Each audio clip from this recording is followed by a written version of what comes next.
রাজ্য সরকারের ঘোষণা অনুযায়ী গরিব ষাটোর্ধ্ব মানুষের সামাজিক সুরক্ষা খাতে মাসিক ১,০০০ টাকা করে পেনশন পাওয়ার যোগ্য। কিন্তু কোতরং পুরসভার ২১ নম্বর ওয়ার্ডের ৬৬ বছরের বৃদ্ধা বিধবা মীরা চক্রবর্তী গত ২০১৩ সালের ৬ই মার্চ বিধবা ভাতা পাওয়ার জন্য ২১ নম্বর ওয়ার্ডের কাউন্সিলরের কাছে একটি আবেদনপত্র জমা দেন। কিন্তু তারপর গঙ্গা দিয়ে অনেক জল গড়িয়েছে। মীরা দেবী আজ ৭৩ বছরের সহায় সম্বলহীনা বিধবা। তার ছেলে তাকে দেখে না। স্থানীয় মানুষের দেওয়া সাহায্যে তার কোনো রকমে দিন চলে। কিন্তু এই ৭ বছর ধরে বারবার এসডিও শ্রীরামপুর, জেলাশাসক হুগলির দরবারে মাথা খুললেও এখনও পর্যন্ত তার প্রাপ্য সামাজিক সুরক্ষা পেনশন পায়নি। অথচ লকডাউন চলাকালীন পশ্চিমবঙ্গের মাননীয় মুখ্যমন্ত্রী সামাজিক সুরক্ষা খাতে অসহায় বৃদ্ধ বৃদ্ধাদের জন্য ৮৫০ কোটি টাকার অনুদান ঘোষণা করেন। কিন্তু আজও মীরা দেবী এই প্রকল্পের জন্য মনোনীত হননি।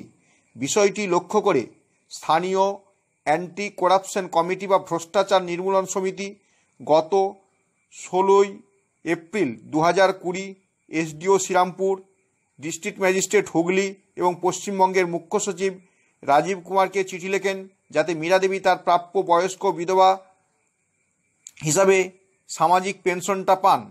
কিন্তু তার কোনো উত্তর না আসায় পুনরায় গত ২৬শে জুন অ্যান্টি করাপশন কমিটির পক্ষ থেকে হুগলির জেলাশাসককে পুনরায় চিঠি দেওয়া হয়। বাধ্য হয়ে মুখ্যমন্ত্রীর গোচরে বিষয়টি আনার জন্য অ্যান্টি করাপশন কমিটি বা ভ্রষ্টাচার নির্মূলন সমিতির পক্ষ থেকে ইস্টার্ন জোনের অবজারভার হরেন্দ্র মণ্ডল এক সাংবাদিক সম্মেলনে বিষয়টি তুলে ধরেন।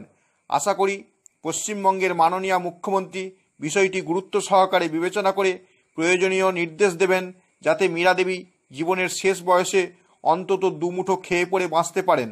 এখন কড়া খবরে শুনুন এদিন সাংবাদিক সম্মেলনে কি বললেন হরেন্দ্র মণ্ডল। नमस्कार पत्रकार बंधु, मैं हरेंद्र मंडल, एंटी करप्शन कमेटी एलियस भ्रष्टाचार निर्मूलन समिति ऑब्जर्वर ईस्टर्न जोन के पद पर हूँ। हमारे यहाँ से ये एक आवेदन हमारे दफ्तर में 2014 में मिला, क्योंकि 2013 में एक विडो पेंशन के लिए उन्होंने आवेदन की थी श्रीरामपुर अनुमंडल अंतर्गत, जो कि 21 नंबर वार्ड में कोतरंग म्यूनिसिपैलिटी अंतर्गत ये उनका एड्रेस है। और उसमें खोखन मंडल जी का उस आवेदन पर वेरिफिकेशन भी था जिस समय वो काउंसलर में थे। लेकिन दुर्भाग्यपूर्ण बात यह है कि राज्य सरकार के माध्यम से और डीएम साहब के माध्यम से और चेयरमैन साहब के माध्यम से एक बार बार अनाउंसमेंट सरकार की तरफ से होती आई है कि विकलांग, विधवा और ओल्ड एज वाले को पेंशन दी जाएगी। इसके तहत इन्होंने 2013 में इन्होंने आवेदन किया और 14 में उसकी कॉपी लगा के हमारे कार्यालय में, एंटी करप्शन कमेटी के कार्यालय में उन्होंने आवेदन दिया, जिसको कार्रवाई होने के लिए, लीगल एक्शन के लिए, लीगल कार्रवाई के लिए मैंने डीएम साहब हुगली और अनुमंडलाधिकारी और चीफ सेक्रेटरी यानी मुख्य सचिव को मैंने भेजा। यहाँ तक कि मैं कई करस्पॉन्डेंस करते रहा और सब समय ये बात आती रही कि ये लीगल प्रोसेस में है, लाइन में क्यू में है और ये जल्दी होने वाला है। पर बड़ी दुख की बात है, आज तक उनका अभी तक कोई इंक्वायरी भी नहीं हुई है डिपार्टमेंट की तरफ से। तो क्या एक पेंशन को जो बार बार सरकार ने इतना, केंद्र सरकार, राज्य सरकार अनाउंसमेंट करती है कि जो आम जनता पब्लिक के लिए, वो कोई धनवान भी नहीं है, कोई पैसे वाले भी नहीं हैं, जिनके लिए कि जिनको सुविधा देती है सरकार, जिनके लिए सरकार सारा चीज़ डिक्लेयर करती है, और इतने आमला को बहाल करके रखा। फिर भी मैंने लगभग बहुत बार करस्पॉन्डेंस किया और मुख्य सचिव जी का भी ध्यान आकर्षित करने का कोशिश किया, और डीएम साहब का भी, और अनुमंडलाधिकारी को, यहाँ तक कि मैं चेयरमैन कुतरुम म्यूनिसिपैलिटी को भी किया। लेकिन दुर्भाग्यपूर्ण है कि इनकी किस्मत इनके साथ नहीं दे रहा है। हम लोग सिर्फ आपसे अनुरोध कर सकते हैं, आपका ध्यान आकर्षित कर सकते हैं, आखिर ये गड़बड़ी कहाँ हो रही है, इस पर क्यों नहीं एक्शन हो रही है, या इनको सुविधा क्यों नहीं दी जा रही है, या इस लिस्ट क्या फॉल्स लिस्ट है? क्योंकि हमारे पास बहुत सारे डिपार्टमेंट का प्रमाण आ चुकी है। मैंने 16/4 को भी माननीय मुख्य सचिव जी को ध्यान आकर्षित किया हूँ, लिखा हूँ, जिसका कॉपी मेरे पास है। मैंने भेजा हूँ 16/4 श्री राजीव सिन्हा जी को।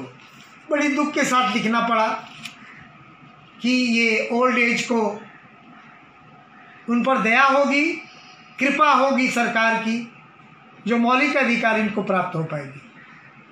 इसके बाद मैंने अभी रिसेंट 26 जून को मैंने डिस्ट्रिक्ट मजिस्ट्रेट साहब से भी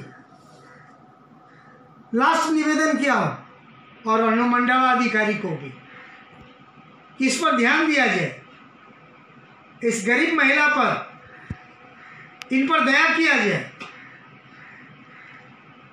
और इनकी दयनीय परिस्थिति को सुधारने के लिए, जबकि सरकार कई पेपर अखबार में निकालती हैं, ये सुविधा उनको दी जाती है।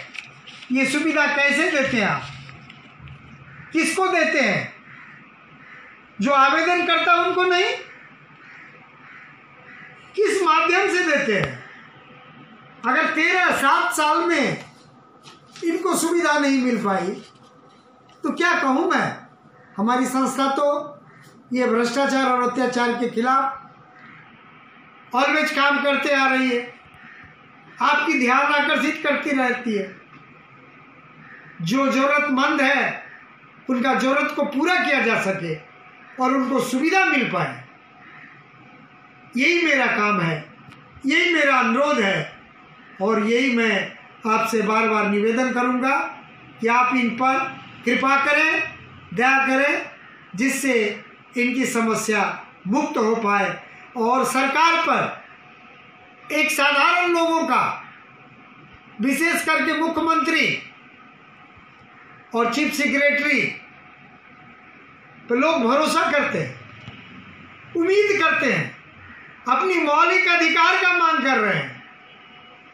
वो कोई ऐसी चीज नहीं मांग कर रहे हैं जिसका मैं प्रेयर आप तक पहुंचाने का बार बार प्रयत्न किया हूं, ऐसा नहीं है।